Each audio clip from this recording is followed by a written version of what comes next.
Okay, Jamie, this is the video you wanted.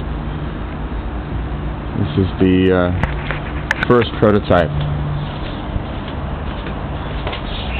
Have our main fish tank. Have a silver perch and tilapia. Got around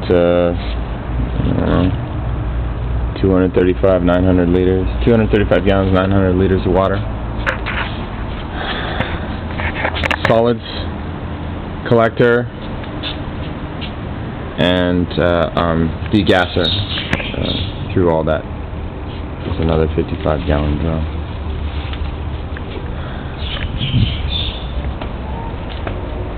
Here we have two rafts. The water flows from fish tank through the solids collector, degasser around, flows into the first raft, and this is a breeder tank underneath. We have our second raft,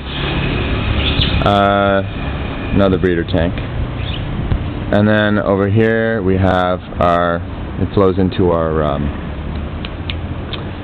one of our media beds, and you see we have there where you can clean out any roots. It's an important key when the water comes in.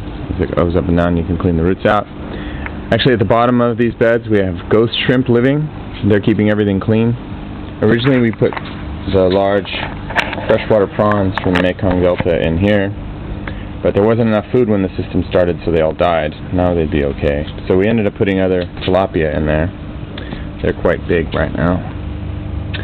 And the water's staying pretty clean because the shrimp are doing their job. So it gets pumped from here to the second media bed, and you'd think it would clog up, but the prawns are doing their best to keep all of the stuff going. And this is the best tasting mint I've ever had. It is so good. It makes a great mojito. And key point, bell siphon. There's a rope keeping it straight with two 90s that create back pressure. Same thing over here.